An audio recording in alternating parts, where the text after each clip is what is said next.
What is going on, everybody, and welcome back to another video on my channel. Today we're checking out Dr. Shashi Tharoor, I don't know how to say it, MP. Britain does owe reparations. I think he's Indian. This was suggested on one of my videos. I think it was Geography Now India. I think it was suggested a couple times, to be honest. And yeah, MP, I'm assuming he's a member of parliament. I don't know if it's in the UK or not. I don't know exactly what this is. Be sure to suggest and subscribe, of course, like usual. And boom.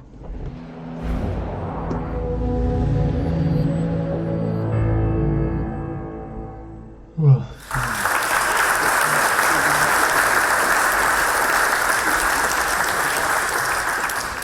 President, and gentlemen, ladies of the House,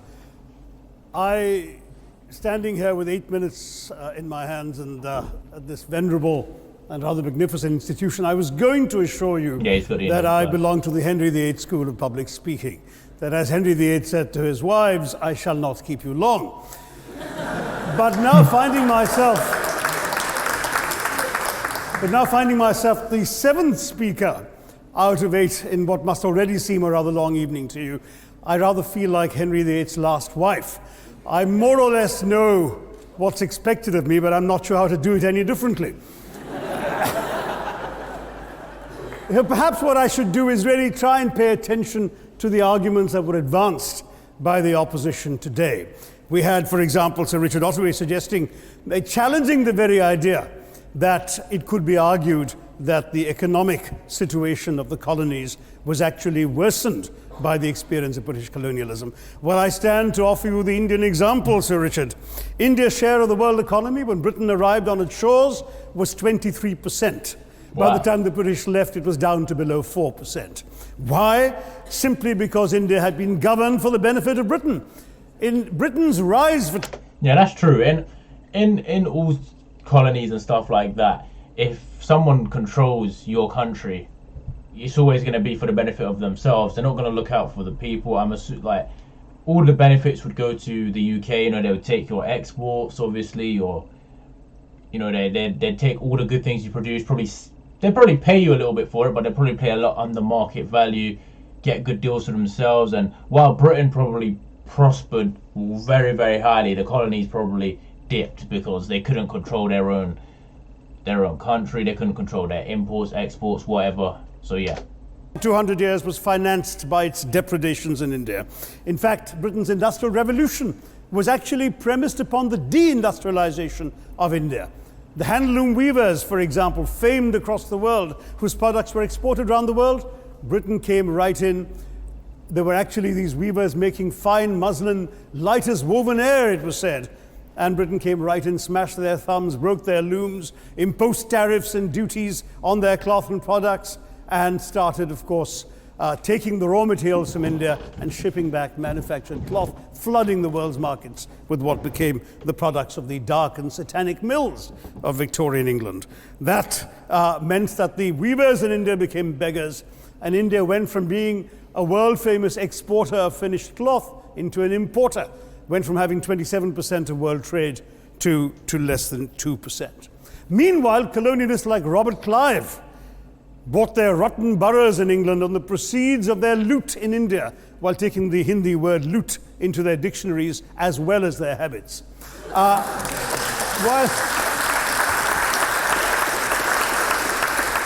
And the British had the gall to call him Clive of India, as if he belonged to the country, when all he really did was to ensure that much of the country belonged to him. Hold on, Clive? Who is Clive of India? Like, this dude, what did he do? Is he the guy who went to India or ran India? Or... By the end of the 19th century, the fact is that India was already Britain's biggest cash cow, the world's biggest purchaser of British goods and exports, and the source of highly paid employment for British civil servants. We literally paid for our own oppression. And as has been pointed out, the wealthy Victorian British families that made their money out of the slave economy. 1/5 of the elites of the wealthy class in Britain in the 19th century owed their money to transporting 3 million Africans across the waters. And in fact, in 1833, when slavery was abolished, what happened was that a compensation of £20 million was paid not as reparations to those who had lost their lives or To the country. who had suffered or been oppressed by slavery, but to those who had lost their property. I was struck by the fact. Hold on. So when slavery was abolished, the UK paid the slave owners. That's interesting. I mean, I'm assuming when it comes to slaves, records were probably very, very hard to come by. I doubt they were like registered citizens or they had any sort of record of existence, some of them. So to track them down and pay them all is probably very difficult. But to pay the slave owners because they lost property, that's poor. That is. I didn't know that. Fact that your Wi-Fi password at this union commemorates the name of Mr. Gladstone, the great liberal hero. Well, I'm sorry, his family was one of those who benefited from this compensation. Yeah, that right there. He said William Gladstone's family benefited from compensation. Was it him directly? Was it his generation? I mean, you can't blame him for what his family's done. You know what I mean? Staying with India, between 15 and 29 million Indians died of starvation in British-induced famines. The most famous example, of course, was the Great Bengal Famine during the Second World War, when 4 million people died because Winston Churchill, deliberately as a matter of written minuted policy, proceeded to divert essential supplies from civilians in Bengal to sturdy Tommies and Europeans as reserve stockpiles. He said that the starvation of anyway underfed Bengalis mattered much less than that of sturdy Greeks. This is Churchill's actual quote. And when conscience-stricken British officials wrote to him, pointing out that people were dying because of this decision, he peevishly wrote in the margins of the file, "Why hasn't Gandhi died yet?" So all notions that the British were trying to do their colonial enterprise out of endless. Winston Churchill does have a reputation for stuff like that, though, doesn't he? I don't know. I think he was one of those guys, you know, who was very edgy, you know what I mean? And he had his goals and he knew what he wanted, you know what I mean? I don't think he really cared too much about colonies. I don't want to say, I heard I think someone accused him of being racist, or he had racist, I don't know, man. I don't know anything about Winston Churchill apart from the fact that he's the World War II hero of UK, you know? Enlightened despotism to try and bring the benefits of colonialism and civilization to the benighted heathen. I'm sorry, Churchill's conduct in 43 simply one example of many that gave a lie to this myth. As others have said on the proposition, violence and racism were the reality of the colonial experience. And no wonder that the sun never set on the British Empire, because even God couldn't trust the English in the dark. Okay. Let me take Brisbane was World dying, War I bro, as over a there. very concrete example, since the first speaker, Mr. Lee, suggested these things couldn't be quantified. Well, let me quantify World War I for you. Again, I'm sorry, from an Indian perspective, others have spoken of other countries. 1/6 of all the British forces that fought in the war were Indian. 54,000 Indians actually lost their lives in that war. 65,000 were wounded. Another 4,000 remained missing or in prison. Indian taxpayers had to cough up £100 million in that time's money. India supplied 70 million rounds of ammunition, 600,000 rifles and machine guns, 42 million garments were stitched and sent out of India, and 1.3 million Indian personnel served in this war. I know all this because, of course, the commemoration of the centenary has just taken place. But not just that, India had to supply 173,000 animals, 370 million tons of supplies, and in the end, the total value of everything that was taken out of India. India, by the way, suffering from recession at that time and poverty and hunger, was, in today's money, £8 billion. You want quantification? It's available.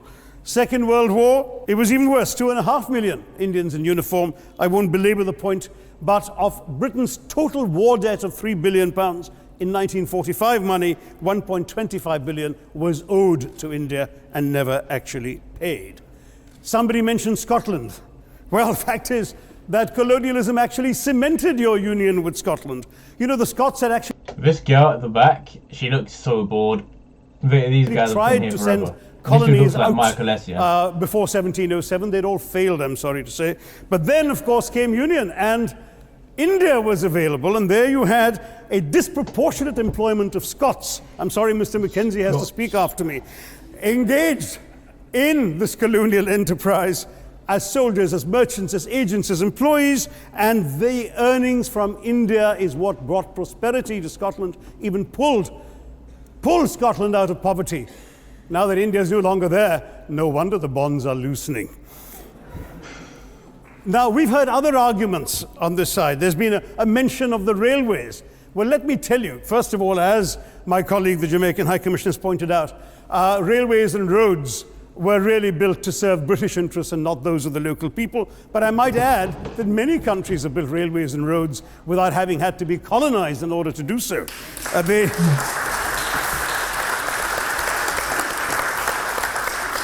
They were designed to carry... Isn't like the railway system a pretty European thing though? Like, I know the US don't have many train systems. They're a massive country, and obviously they were colonized by the UK, but not for very long. And in a sphere of influence, when the British Empire really was in its, I guess, heyday, US weren't part of it.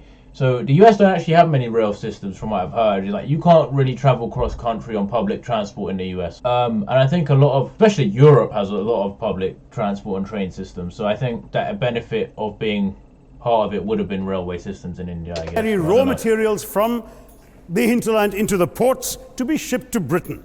And the fact is that the Indian or Jamaican or other colonial public, their needs were incidental.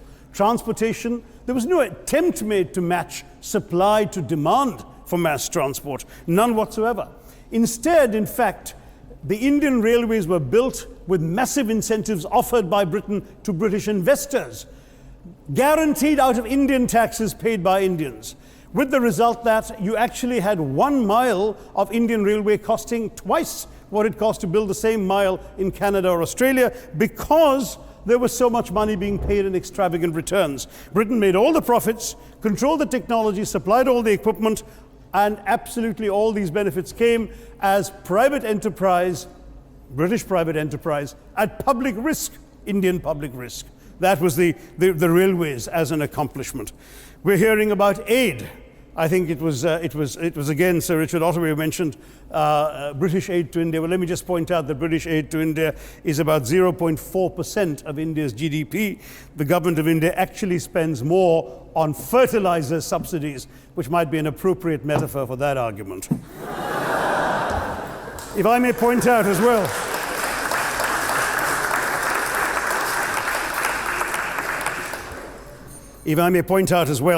that as my fellow speakers from the proposition have pointed out, there have been incidents of racial violence, of loot, of massacres, of bloodshed, of transportation, in India's case, even of one of our last Mughal emperor.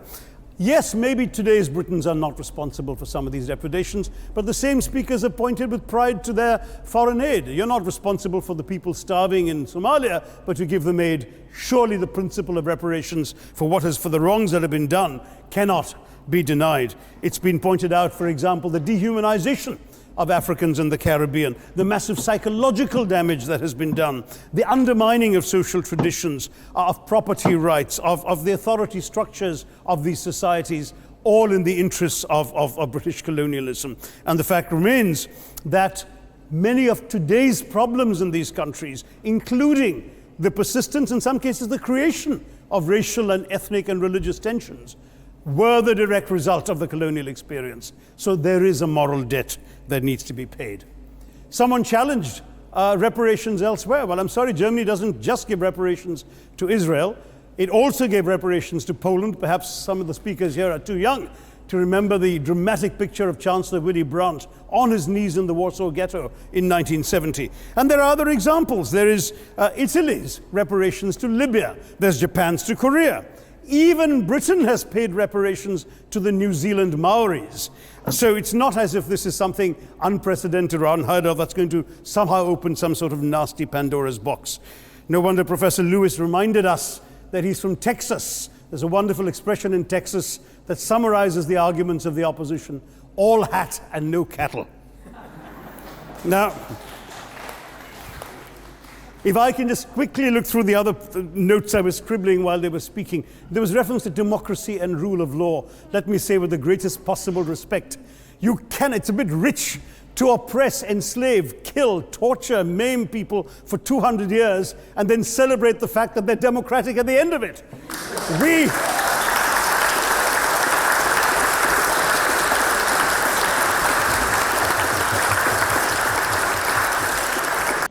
Okay, so I understand what he's saying, but I don't necessarily agree with everything he's saying, because, you know, he's alluding to reparations. Well, why is it my job right now, or taxpayers in the UK's job, to pay?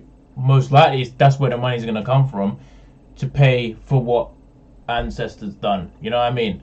No one, as far as I know, no one paid reparations to slaves from, you know, slaves' families don't get reparations in the US and stuff like that. Like, I understand it's not your choice what happened, but I can't affect it. Like, this is what irks me about stuff like this. Like, things that happened 100 years ago. Look, you like me, I wasn't alive, my parents weren't alive, my grandparents weren't alive, maybe my great-grandparents were alive when all of this was going down, when it was in its heyday, and like Britain was controlling India. I don't know when they became independent, probably mid 20th century, somewhere around there. But at the end of the day, it's not my it sounds rude, but it's not my job to pay reparations for what they done. I'm sorry, that's the way I see it. Like, I understand you want reparations, but India's prospering right now. You know, they've really made a great recovery from that, and I'm sure it's never been better to live in India than it is right now. So yeah, 0.4% of GDP, still a decent amount of GDP. We were denied democracy.